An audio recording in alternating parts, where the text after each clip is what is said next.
aim of these videos is to radicalize people. It's to brainwash people, it's to clean their brain of the filth of the kufr. So, what we have is 5 doors down here.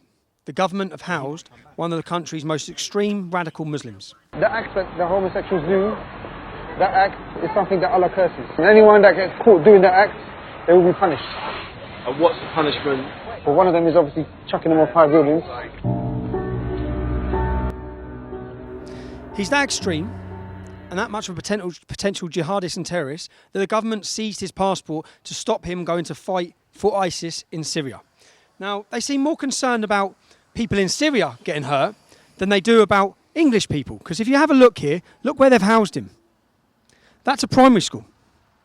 They've housed one of the country's worst and potential jihadists 5 doors from a children's primary school. Now, I don't know how much Theresa May, well, I keep hearing Amber Rudd, you keep saying, we're all going to be all right, everything's going to be all right, get back to normal, life as normal. What do you mean life as normal? There's dead kids in Manchester. You're housing terrorists next to a children's, you're housing terrorist supporters next to a children's school. Not yours children. They don't cross paths with you. You drive around in bulletproof cars, okay? There are children, there are kids, there are families. And you think you can just put them at risk like this. The potential risk, what we find with every terrorist attack, we find that the man that's committed it was known to MI5.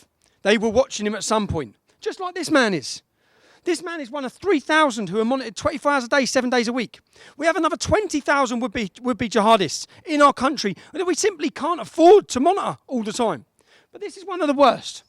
He has a police guard outside his house. He has cameras, okay? That's only come for the last day because they're aware that I'm trying to track him down. Usually there's no police car there. How easy it would be for him to walk out of there with a knife and target them kids. How easy is that? You think you can stop that?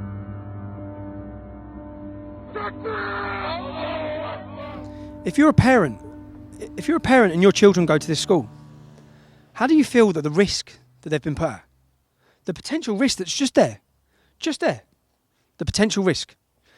And to our government, if you're going to continue to think you can hide these men, we're going to find them. We're going to find them because the general public need to be aware of the threat.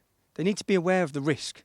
If you've got kids in that school, you deserve to know how extreme that man is at the end of the road. And if we look at how big our problem is, if we have 3,000 Muslims on 24-hour day, 7-day-a-week watch, but up to 20,000 more radicals that we simply don't have the resources to watch, that's up to 23,000, 25,000 people. Okay? Even if we wanted to raid them and arrest them and bring them all in, that would take hundreds of thousands of police officers. It would take months and months and months. That's how bad the problem is now.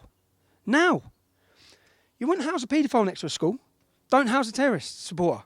With what we've seen now, with the attacks we've seen, what our government should have been doing, what we should have been hearing from you on our news, is that you're rounding up every ISIS supporter.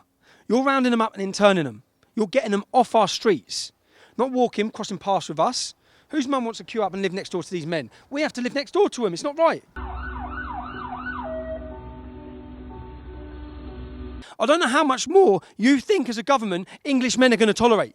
When their children are being blown up, it sort of steps it up to a next level. At some point in the future, you're going to create a monster. You're going to create a monster because you need to intern these men.